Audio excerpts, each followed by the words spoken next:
하나님 감사합니다. 오늘도 하나님께서 우리에게 하나님의 말씀을 들을 시간을 주셨사오니 이 시간이 소중하게 하셔서 우리의 생각과 마음을 변화시켜 하나님의 자녀다움을 회복하며 사는 믿음의 자녀들이 다 되게 하실 줄 믿사오고, 사랑 많으신 우리 구주 예수 그리스도의 이름으로 기도드리옵나이다. 아멘. 1980년도 봄 프랑스의 브르세 병원에 샤르트르가 입원을 했습니다. 병명은 폐수종이었고, 그런데 이 샤르트르는 당대의 가장 뛰어난 철학자요, 많은 사람의 인기를 한 몸에 받고 있는 지성인이었습니다. 그의 글을 읽는 독자들은 그의 예지 넘치는 그 지혜에 감동하고는 했습니다. 그래서 당대의 샤르트르를 능가하는 지성인은 없을 정도로 뛰어난 활약을 했습니다. 근데 그가 병원에 입원해요. 죽음을 기다리고 있었습니다. 그는 두려워서 자기 아내에게조차 자기의 병명을 물어보지 못할 정도로 두려움에 떨어 소리를 지르고 미치광이처럼 발악을 하며 시간을 보내고 있었습니다. 1980년 4월 16일 그가 병원에서 세상을 떠났을 때 불란서의 많은 신문들은 그의 인생에 대해서 이렇게 전했습니다. 수많은 사람을 인도했고 수많은 사람에게 지혜를 줬던 샤르트르는 왜 그렇게 죽어야만 했는가? 자유를 그렇게 외치고 모든 문제 앞에 당당했던 그는 왜 마지막 죽음 앞에 그렇게 비참할 수밖에 없었을까? 그때 한 사람이 그 신문에 이렇게 기고했습니다. 샤르트르의 말로가 그렇게 비참할 수밖에 없었던 이유는 그에게 돌아갈 고향이 없었기 때문이다. 반면에 프랑스의 대표적인 사람이 샤르트르라면 독일의 보네포라는 유명한 학자가 있었습니다. 그는 샤르트르보다 더 일찍 히틀러에 대항하다가 감옥에 갇혀 죽음을 당했습니다.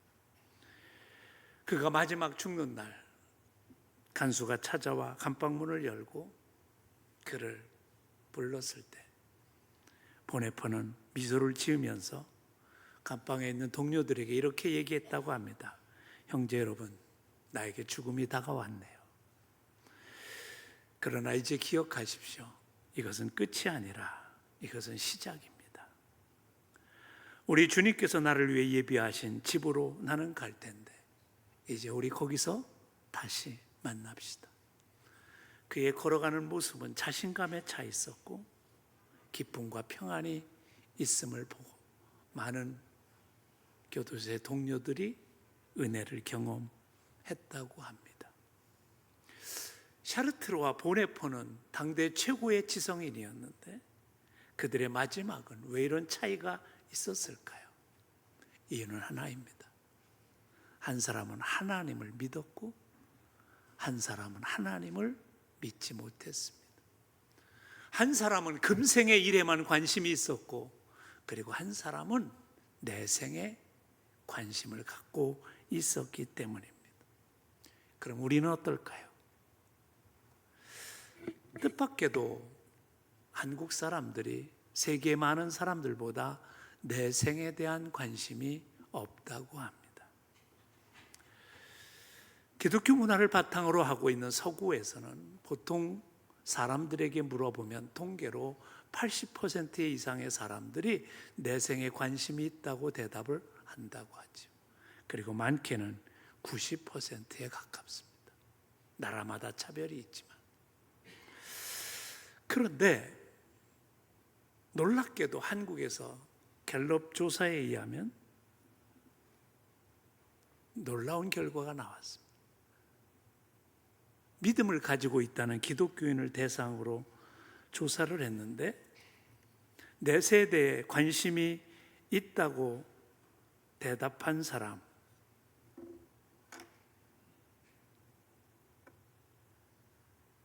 59%에 불과했다.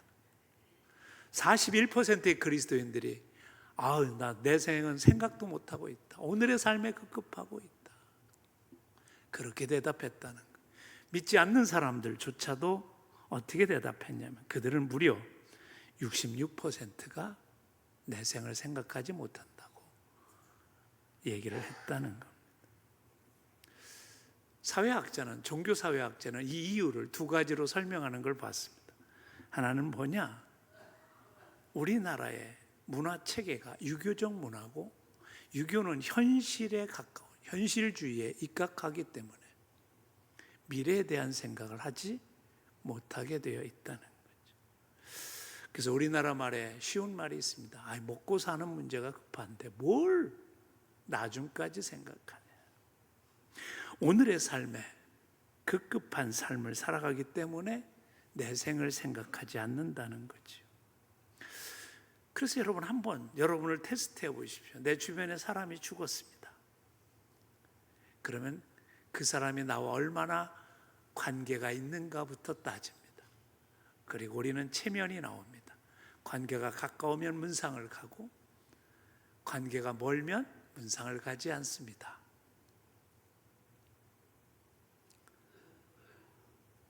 그 사람의 죽음에서 그분이 천국에 갔을까?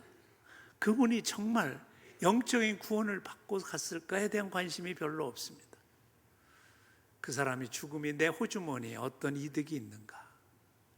그래서 나와 유산의 관계가 있다면 깊이 관계가 있지만 그렇지 않으면 그저 내 눈앞에 있고 내 옆에 있던 관계 하나가 소멸되는 것으로 끝나는 거죠.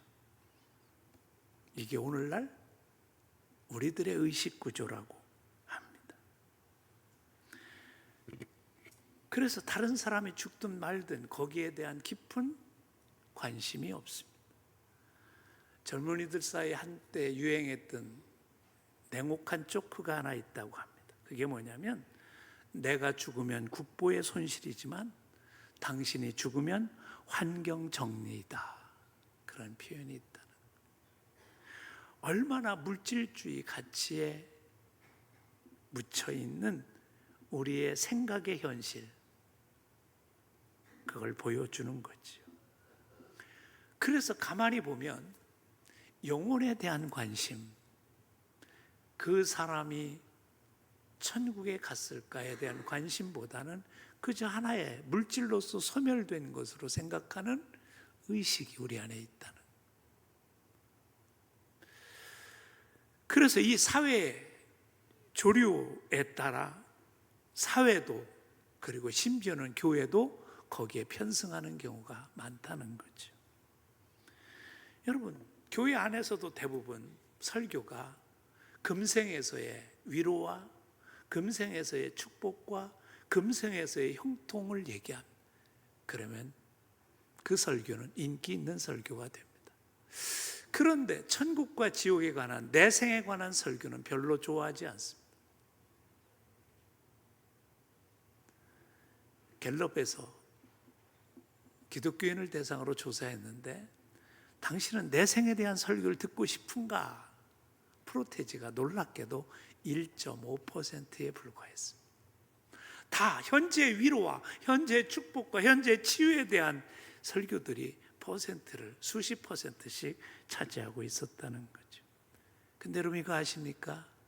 성경은 너무 심각하게 내생의 문제를 얘기하고 있습니다. 어떻게 보면 성경의 가장 중요한 주제가 우리의 영원한 삶, 여기에 있다는 사실을, 그리고 우리가 어떻게 사느냐의 삶에 따라, 우리가 어떻게 결단하느냐에 따라 우리의 미래, 우리의 내생이 결정된다는 사실을 성경은 너무도 중요하게 강조하고 있다는 사실이죠. 오늘 본문을 우리가 읽었는데 그 사건 전에 하나의 비유가 등장합니다. 불의한 청지기의 비유입니다. 그걸 다 설명할 수 없기 때문에 오늘은 16장 9절의 말씀만 제가 읽어보겠습니다. 내가 너희에게 말하노니 불의의 제물로 친구를 사귀라. 그리하면 그 제물이 없어질 때 그들이 너희를 영주할 처소로 영접하리라. 영원히 거주할 처소, 영원한 처소, 영원히 거할 처소, 거기가 있다는 거예요. 그것을 너희는 이 땅에서 지혜롭게 삶으로 말미암아 그 영원히 거할 그 처소를 너희가 가져야 된다. 올바로 가져야 된다. 이 얘기를 하는 거죠. 여러분, 그러기 위해서 우리가 뭐냐면 영원히 거할 우리의 처소, 거기 어떤 곳인가를 우리가 분명히 알아야 되는 거죠. 오늘 본문을 읽다 보면 22절에 이런 구절이 나옵니다. 이에 그 거지가 죽어 그랬어요. 사람은 다 죽습니다. 우리도 죽을 거예요. 최근에 제 가까운 사람 둘이 세상을 떠났습니다. 하나는 내 동창이고 하나는 후배입니다. 한 친구는 그냥 은퇴를 하고 열심히 사는 친구라 부동산 중개소를 열어 은퇴 후의 삶을, 중개소의 삶을 열심히 살았습니다. 그날도 출근을 했습니다. 동기들한테 다 문자로 오늘 하루의 삶이 행복하기를 바라는 365일 카톡 지킴이었습니다. 문자를 보내고 그날도 근무를 하다 그만 쓰러졌습니다. 영동 세브란스병으로 119로 옮겨졌고 거기서 심폐소생술을 하다 그날 밤에 CT 촬영, MRI 촬영을 다 끝낸 다음에 세상을 떠났습니다. 수많은 친구들이 애도를 했습니다. 그런데 그의 영혼이 구원받고 하나님의 자녀가 됐는가에 대한 관심을 갖는 친구는 거의 없었습니다. 그저 내 곁을 떠나고 360일 카톡 지킴이가 떠난 아쉬움으로 하루를 마감했습니다. 죽는 거는 사라지는 게 아니라는 거예요. 성경은 죽음이란 건 육체와 영혼의 분리를 얘기하는 것이고, 육체는 흙으로 만들어 흙으로 돌아가지만 영혼은 분명하게 천국으로 간다는 것을, 지옥으로 간다는 것을 성경은 명백히 제시합니다. 구천을 떠도는 영혼이 아니라는 거예요. 오늘 23절에 보면 부자도 죽었습니다. 그런데 바로 그가 어디에 가 있냐면 그가 음부에 가 있어요. 성경학자들은 이 음부를 어디라고 얘기하냐면 지옥으로 가는 입구에 있다는 뜻으로 얘기를 합니다.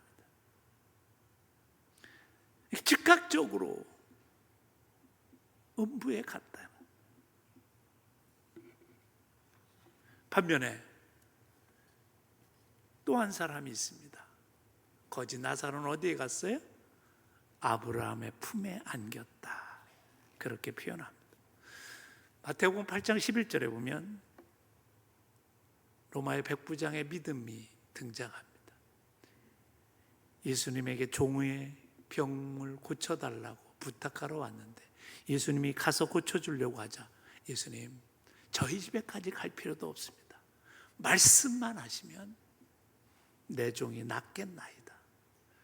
너무 그 믿음에 감격하신 우리 주님이 칭찬하시면서 백부장에게 이렇게 말씀하셨어요. 동서로부터 많은 사람이 이르러 아브라함과 이삭과 야곱과 함께 천국에 앉으려니와. 천국에 있다는 거예요. 누가? 아브라함과 이삭과 야곱. 유대인의 대표적인 사람이 아브라함입니다. 그 아브라함의 품에 안겼다는 건 주님의 품에 안겨 있다는 거예요. 즉각적으로. 성경은 중간 얘기를 하지 않습니다.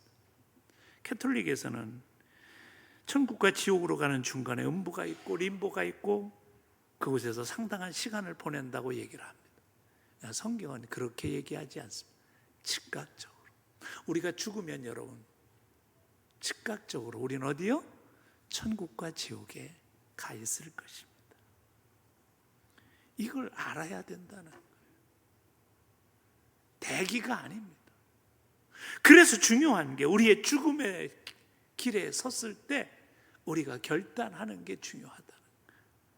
금생에서 우리가 어떤 삶을 사느냐가 그래서 중요하다는 거예요.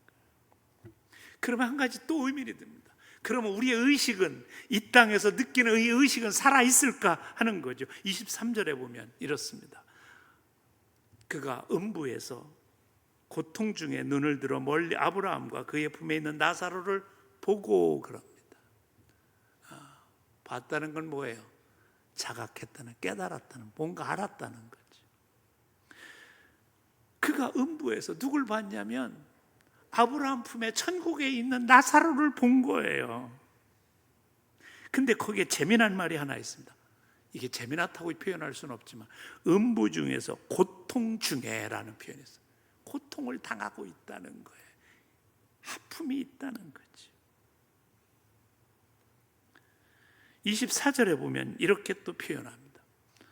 불러 이르되 아버지 아브라함이여 나를 긍휼히 여기사 나사로를 보내어 그 손가락 끝에 물을 찍어 내 혀를 서늘하게 하소서. 내가 이 불꽃 가운데서 괴로워하나이다. 괴로움을 느끼는 거예요. 여러분 혹시 목말라 보셨습니까? 남자들은 군대 가면 100km 행군이라는 걸 합니다. 100km 행군을 잘못하다 보면, 여름철에 하다 보면 목이 마르면 논두렁 물도 마시게 되는 그런 급박한 일이 있습니다. 정말 목마릅니다.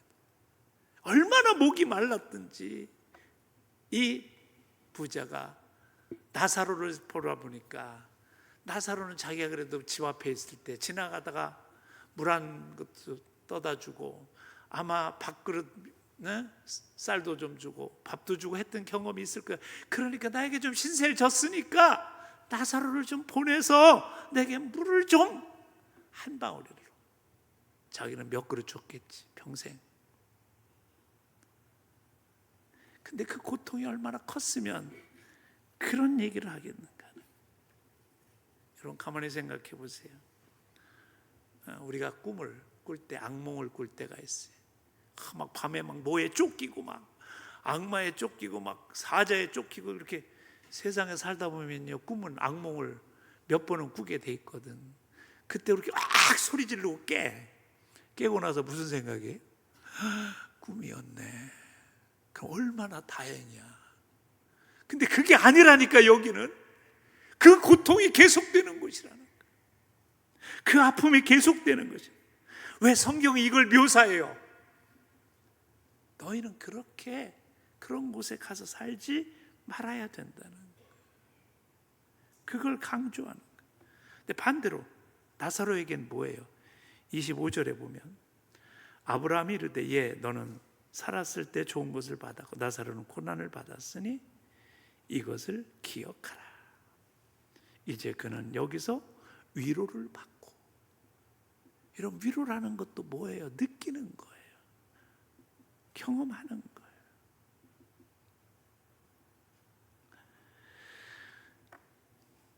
그리고 성경을 읽다 보면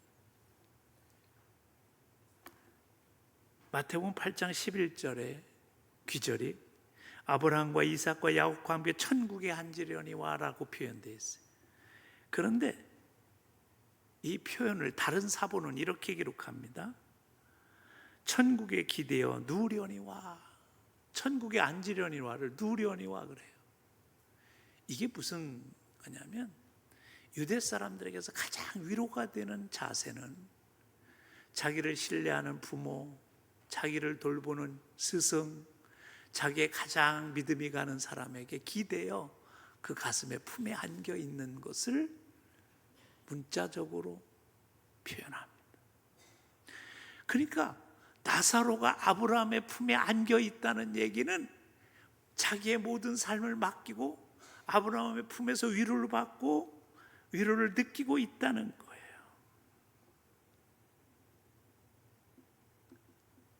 천국에서 그걸 느낀다는 거예요.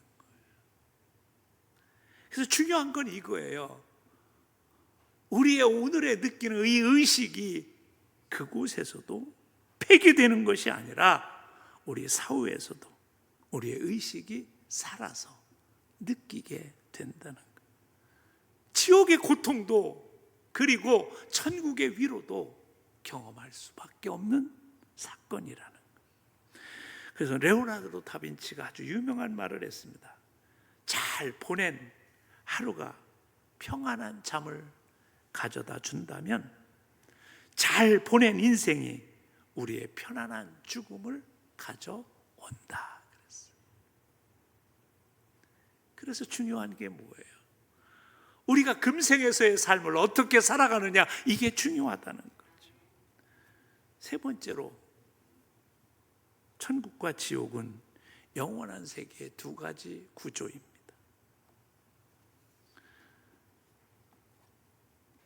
그래서 성경을 읽다 보면 이 두 가지 단어가 계속해서 등장하는데, 특별히 지옥에 대한 단어는 이겁니다. 고통과 고민이란 단어입니다. 그래서 오늘 25절을 읽다 보면 이제 그는 여기서 위로를 받았고 너는 뭐예요? 괴로움을 받느니라, 고통을 받느니라, 그렇게 나와 있는 거죠. 여러분 생각해 보세요. 제가 어느 날요, 이가 너무 아파서 밤을 지새울 때가 있었어요. 너무 아프다. 그래서 밤을 지새워. 그런데 아침이 되면 그래도 내가 뭐예요? 통증의 약을 먹을 수도 있고 치과에서 치료를 받을 수도 있고 희망이 있어요. 고통이 있어도 금생에서는 그것이 잠시예요. 치유받을 수 있으니까, 치료받을 수 있으니까. 그런데 지옥은 그게 안 된다는 거예요. 그 고통이 영원히 계속된다는 거예요. 이게 무서운 거죠. 그래서 28절에 보면 이 고통을 받던 부자가 뭐라고 얘기하냐면, 내 형제 5이 있으니 그들에게 증언하게 하여 그들로 이 고통을 받는 곳에 오지 않게 하소서. 너무 힘들고 어려우니까 한 가지라도 내 형제만이라도, 내 사랑하는 부모만이라도, 내 사랑하는 자녀만이라도, 내 사랑하는 친구만이라도 이곳에는 절대로 올 곳이 못 된다는 걸 가르쳐달라. 그들에게 깨닫게 해달라. 외치고 있는 절규. 그게 있는 곳이 어디요? 그런 한숨이 있는 곳이 어디요? 내가 그때 잘할 걸 한숨 소리가 있는 곳이 어디요? 그것이 바로 지옥의 정체라는 거예요. 그러나 반대로 천국은 어떤 곳이라는 거예요? 거긴 영원한 위로가 있는 거죠. 계시록 21장에 보면 하나님께서 천국의 커튼을 열어 사도 요한에게 보내주셨습니다. 우리가 천국에 돌아가자마자 거기에 이런 표현이 나옵니다. 하나님이 저희들과 함께 계셔서 저희의 모든 눈물을 씻기심에. 애야, 세상에서 고생했지? 우리를 위로하시고 우리의 눈물을 씻어주신다는. 억울했지, 속상했지, 세상에 있는 동안 얼마나 아파했니? 그러면서 우리의 눈물을 씻겨주는 위로가 있는 곳, 평안이 있는 곳, 기쁨이 있는 곳, 그것이 천국이라고 성경은 우리에게 가르쳐 주고 있는 거죠. 네 번째 중요한 사실은 이겁니다. 천국과 지옥은 떨어져 있다는 거예요. 왕래할 수 있지 않다는 거예요.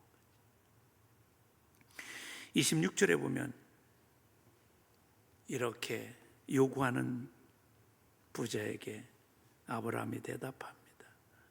그뿐 아니라 너희와 우리 사이에 큰 구렁텅이가 놓여 있어서 여기서 너희에게 건너가고자 하되 갈 수 없고 거기서 우리에게 건너올 수도 없게 하였느니라.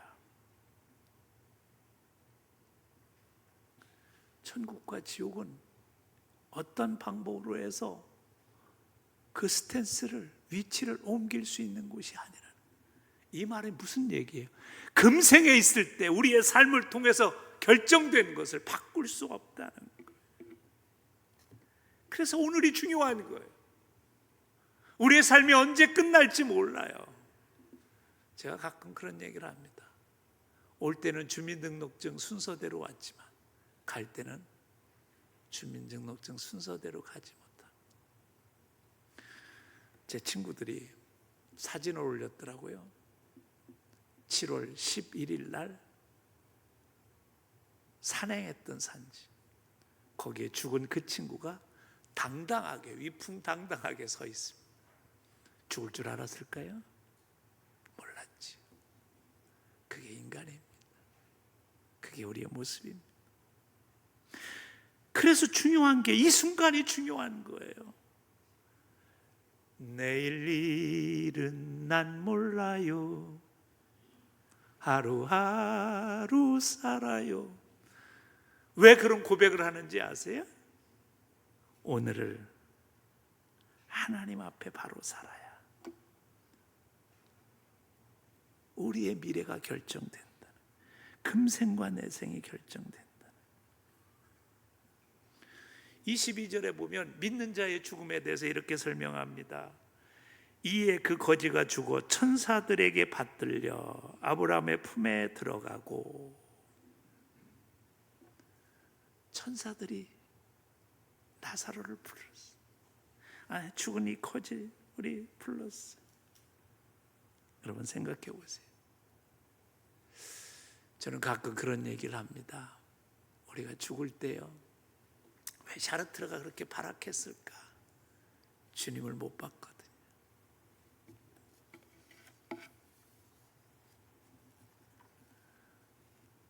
왜 많은 사람들이 믿음을 가지고 세상에 산다고 했지만 죽음 앞에 그렇게 두려워할까요? 주님을 보지 못하기 때문에. 스데반 집사가요, 돌에 맞아 죽을 때 그는 눈을 들어 보니 누가 보였어요? 보좌 우편에 계신 우리 주님이 그를 맞이하는 걸 볼 수 있어요. 보네포가 사형대로 끌려가면서 다음에 만납시다. 형제들이여, 죽음이 다가옵니다. 주님이 예비하신 곳으로 내가 갑니다. 뭘 봤어요? 주님이 예비하신 곳을 봤어요. 그러니 당당할 수 있었던 거죠. 우리 거지 나사로 뭘 봤어요? 천사를 본 거예요.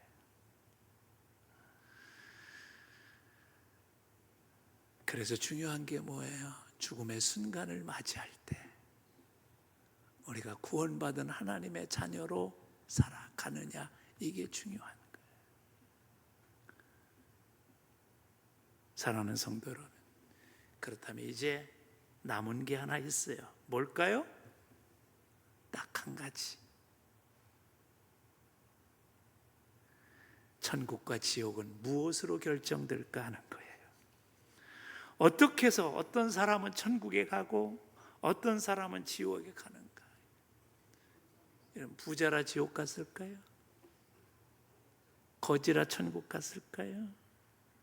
그렇지 않아요. 30절을 읽어보면 거기에 대한 해답이 등장합니다. 이르되 그렇지 아니하니이다. 그리고 다 같이 읽어볼까요? 시작. 아버지 아브라함이여, 만일 죽은 자에게서 그들에게 가는 자가 있으면 회개하리이다. 거지 나사로의 얘기가 아니에요. 부자의 얘기예요. 부자가 죽었어. 그러니 이제 나사로를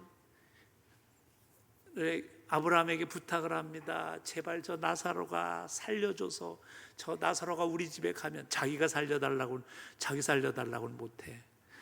천국에 있는 나사로가 살려줘서 집에 가서 우리 가족들한테 얘기하면 회개할 겁니다. 그래서 그들이 천국에 가게 될 겁니다. 이 얘기를 해요. 누가? 부자가. 지옥에 가 있는 부자가. 이 얘기를 역설적으로 얘기하면 무슨 얘기예요? 회개하면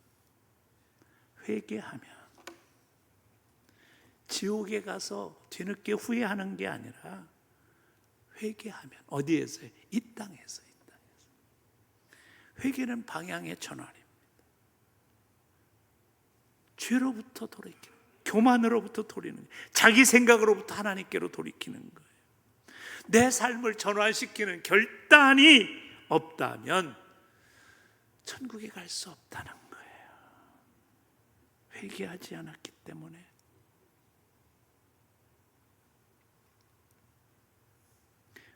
물론 저는 나사로가 힘들게 세상을 살았기 때문에 천국에 더 가까이 갈 수 있었다고 생각해요. 왜요? 힘드니까. 하나님 날 도와주세요. 여러분, 부자가, 교만한 자가 갖는 것이 뭐냐면 하나님의 도움을 별로 구하지 않습니다. 왜? 내 권세대로, 내 부대로, 내 지식으로 살아갈 수 있기 때문에 하나님 찾지 않습니다. 그래서 지옥에 가는 거예요. 더 지옥에 가기 쉬운 거죠. 사랑하는 성도 여러분, 우리가 오늘 해야 될 일이 하나 있습니다. 그게 뭐냐? 돌이키는 것. 천국에 갈 준비를 하는 겁니다. 하나님이 나의 도우심을 믿고 하나님을 찾는 겁니다. 당신은 지금 어디로 가고 있습니까? 어디로 가게 될까요? 우리 시간 조용히 머리 숙여서 기도할게요.